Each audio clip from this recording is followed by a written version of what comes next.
At first glance, 69-year-old great-grandmother Faye Copeland seems a most unlikely criminal. But in November 1990, she takes the stand in a murder trial that shocks the state of Missouri. We didn't think Mom had anything to do with it. Faye Copeland and her 76-year-old husband Ray are accused of tricking 5 homeless drifters into an elaborate scam before murdering them. You won't find no bodies. I think the community kind of found it hard to believe. It's a story of missing people, dark family secrets, and cold-blooded murder. And there's one lingering question. Is Faye Copeland a killer or a victim herself?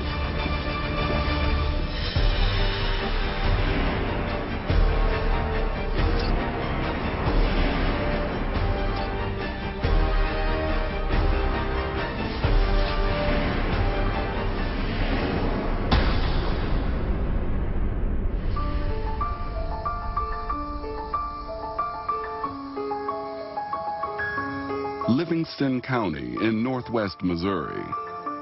This quiet community is scattered over miles of cattle pastures and farmland. The only city, Chillicothe, has a population of just 9,500. It's a small enough community that we all know our neighbors, and we all watch after each other, watch after our property and things like that. And I'm sure most people never lock their doors. But in the fall of 1986, something menacing unsettles the people of this peaceful rural area. A deputy from a neighboring county visits Livingston County Deputy Gary Calvert. He's looking for a cattle thief. He was working on a fraudulent check investigation where a Dennis Murphy had written a check for the purchase of some cows, and his information was those cows were taken from the sale barn in a trailer owned by Ray Copeland. Now in his 70s, local resident Ray Copeland has raised 5 children with his wife, Faye. He considered himself a handyman. He painted barns, buildings. He mowed, sprayed for people. If he wanted to work for you or something, he was fairly friendly, but if he didn't and you was around him much, he was kind of a growly old man. Gary Calvert and the visiting deputy sheriff drive out to Ray Copeland's farm. They hope he might be able to help them find Dennis Murphy, the drifter accused of writing the bad check. Mr. Copeland's response was that yes, he had helped him haul some cattle. He needed some place to store these cattle for a few days. And then this Dennis Murphy guy took the cows and left, and he didn't know where he was at or any more information about him. Gary Calvert thinks nothing more of it, until a deputy from a nearby county comes looking for another drifter named Wayne Warner. He has also bought cattle with a bad check. And again, they've been hauled away by Ray Copeland. The problem is the sheriffs can't find Murphy or Warner. Since they're known drifters, it's assumed they've simply moved on. The investigation into the cattle scam goes cold. Then, 3 years later, in August 1989, a call is made to the Nebraska Highway Patrol hotline. The caller claims a farmer from Livingston County, Missouri, forced him to buy cattle with bad checks. But then he makes an extraordinary allegation that he's seen human remains on the farmer's land, and he was terrified. The caller is yet another homeless drifter, Jack McCormick, and the farmer he is talking about is Ray Copeland.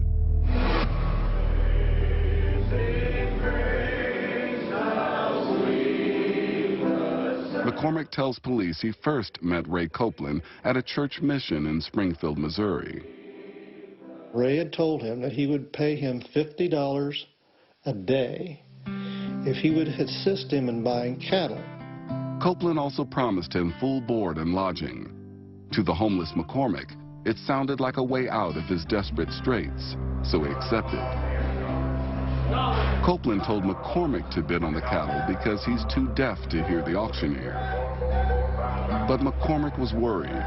He knew that the check would bounce, leaving him to take the rap. A few days later, McCormick says he saw what appeared to be human bones near a barn. And if that wasn't enough to scare him, Then came an incident that made him fear for his life. Ray had told him there was a raccoon in the barn, and he wanted to kill this raccoon, and he needed Jack's assistance. So Ray had a .22 rifle in his hand. He went out to the barn. Ray gave him a stick and said, poke this stick in behind this stack of hay here, try to get that raccoon to come out, and I'll shoot him. You sure he's in here? He's in there. I saw him figure. McCormick sensed something was very wrong. He turned to see Ray Copeland's gun, pointing straight at him. Later, Jack McCormick vividly recounted that day in the barn. I never did take my eyes off of him. I'm looking back up at him all the time. I didn't want to run off because I was afraid he would shoot me then, you know, at that point. Petrified, McCormick persuaded Copeland to take him to a nearby town.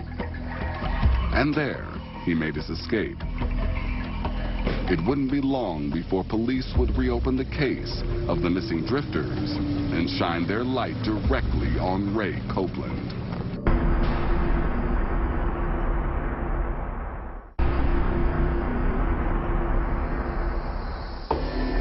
After hearing Jack McCormick's horrifying story about his stay on the Copeland farm, investigators revisit the cases of missing drifters Dennis Murphy and Wayne Warner. Detective Calvert checks to see if there's any sign of their activities by examining their bank accounts, driver's licenses, and Social Security records. But the men seem to have vanished without a trace. With an emerging pattern of bad checks, 2 missing drifters, and Jack McCormick's statement suggesting foul play, sheriffs obtain a search warrant for the Copeland farm. On October 9th, 1989, Fay and Ray Copeland are arrested. Initially, the charges are conspiracy to commit theft, in reference to Murphy and Warner's fraudulent checks. Deputy Gary Calvert interviews Ray Copeland about the 2 missing drifters, but he denies any knowledge of their whereabouts. So you didn't have anything to do with their disappearance? I haven't. In the meantime, sheriffs search the Copeland's house. They find bank and livestock records and several firearms. But they also find men's clothing, some with name tags, that they suspect belonged to the transient farmhands.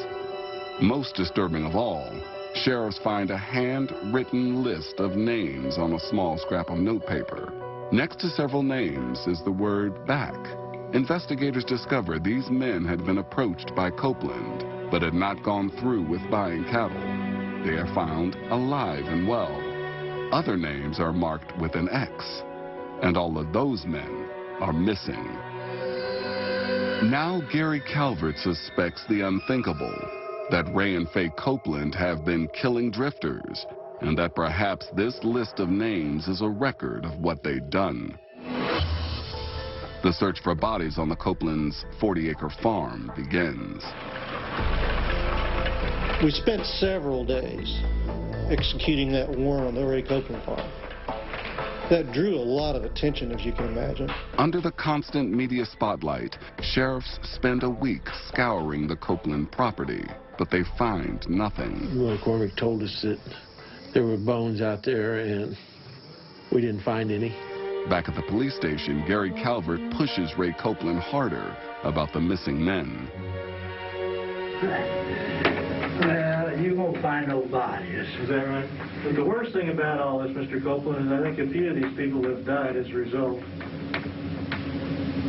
Well, if they have, I didn't have anything to do with it. Then the investigation suffers a devastating blow. Jack McCormick admits he'd lied about seeing human remains. I told them that falsely to get them to investigate because I was so sure of what had taken place out here. Still, despite the setback, the evidence of bad checks, missing drifters, and the list of names is enough to justify continuing the search. And finally, all the media attention stirs up some credible leads. We get phone calls from people who would say, Well, you know, Ray worked for Suss and Schutz. He remodeled his barn or he fixed his fence. I was assigning deputies to follow up on each one of these phone calls. One caller says he knows of a barn Ray Copeland worked on that at one point smelt of dead animals.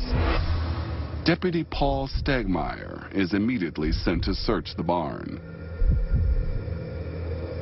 Well, all we was using actually, it was just a steel rod. It goes in the ground fairly hard. If you find a place that's been disturbed and stuff, it goes in a lot easier. In an area that looks like it's been disturbed, the deputies begin to dig. It's not long before they make a grisly discovery. A body, wrapped in plastic, buried in a shallow grave and still wearing his tennis shoes.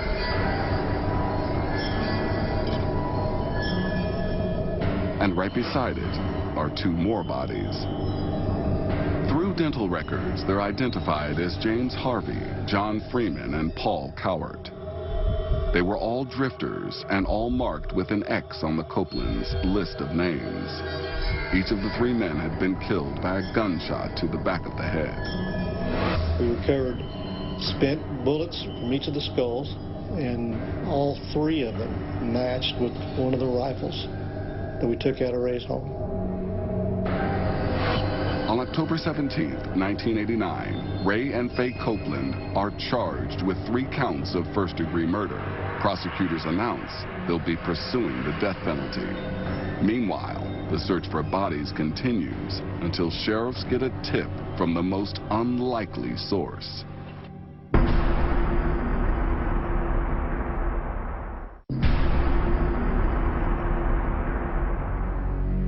As investigators continue searching for bodies at Ray and Faye Copeland's farm, they receive a tip from the most unlikely source. Ray finds out that we found 3 of these bodies. Ray said, well, I understand you found some bodies and I want to help you guys out. Ray Copeland tells sheriffs he overheard 3 men in a restaurant talking about how they'd killed a man and dumped his body down a well on a nearby farm. Say there is a guy in there? Yes, sir. Who's in there? I don't know that. And he's got a concrete block chain around him. Deputies are quickly dispatched to the well.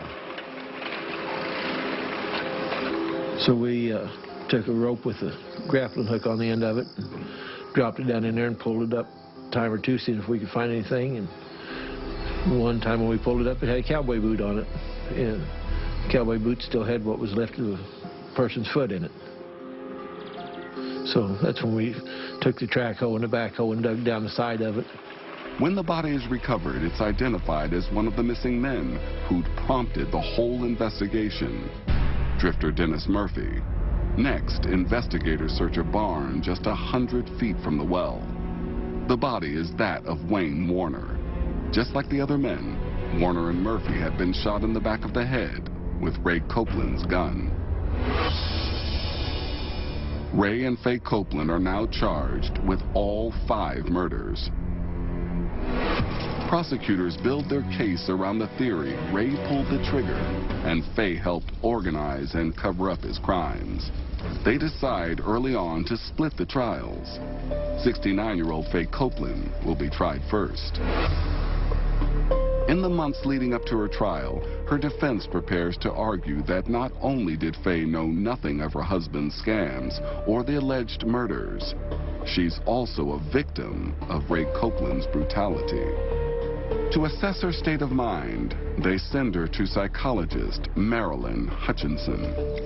She came as a regular therapy client brought by the deputies, pretty much weekly, for about 9 months. She looked extraordinarily beaten down, a very, very sad, sad person.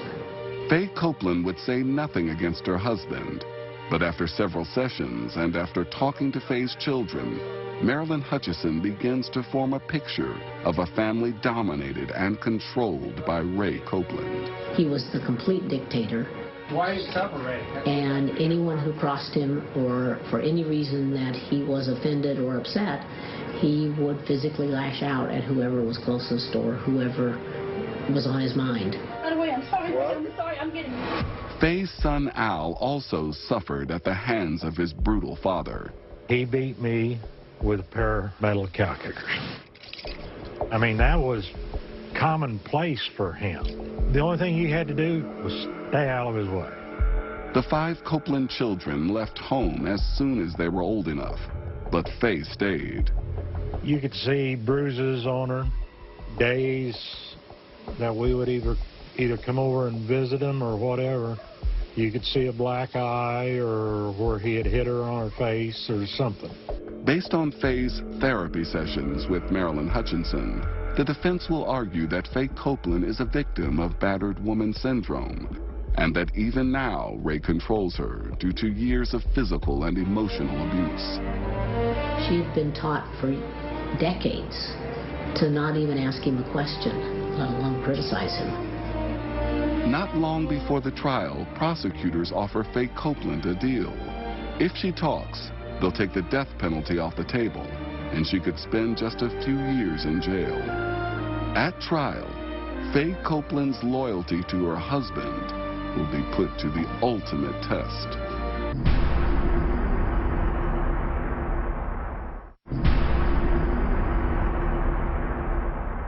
Before her trial, Faye Copeland refuses a plea bargain offer that would have spared her a death sentence.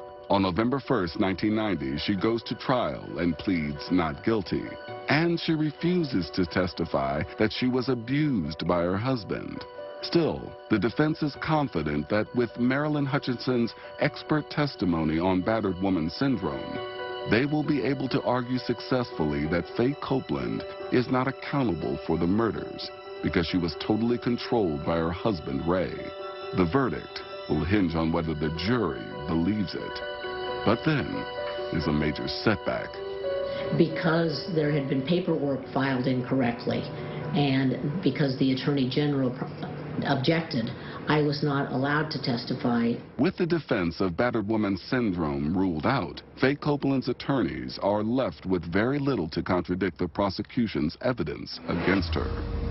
First, prosecutors call Jack McCormick to the stand.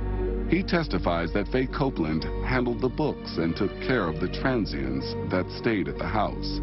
They display the drifters' clothing found hanging in the closet and a quilt Faye had made with some of it. Finally, they presented the scrap of notepaper listing the names of the murdered men, marked with an X.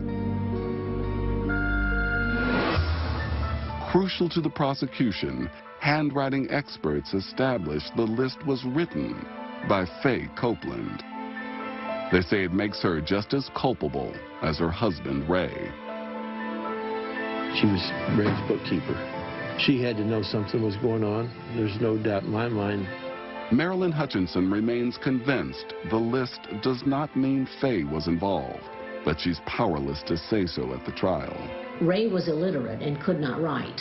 Ray had told her to write down particular names, and sometimes he told her to put X's by them, and she took it for that. Without Marilyn Hutchinson's expert testimony on battered woman syndrome, the evidence against Faye is overwhelming.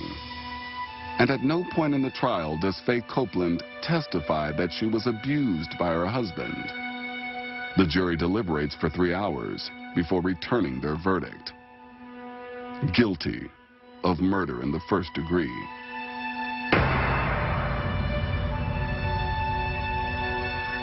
She always said she was innocent, that she didn't know what was going on or didn't have anything to do with it. The evidence, as far as I'm concerned, showed that she did. Faye Copeland is sentenced to death by lethal injection. On March 7th, 1991, it's Ray Copeland's turn in court. The trial is almost an exact replica of Faye's, with overwhelming physical evidence. After a 10-day trial, the jury deliberates for just 2.5 hours. They find Ray Copeland guilty on all 5 counts of first-degree murder. He, too, is sentenced to death. But his sentence is never carried out. 2 years later, 78-year-old Ray Copeland dies of natural causes while awaiting execution.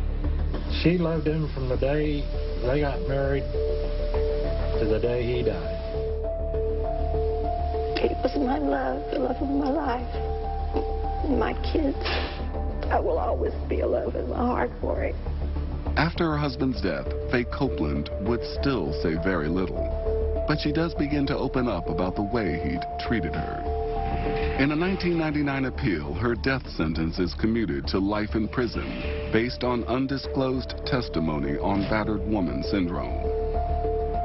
Then, in 2002, after serving 12 years, Faye Copeland suffers a stroke and is sent to a nursing home. She dies a year later at age 82. I love my mom.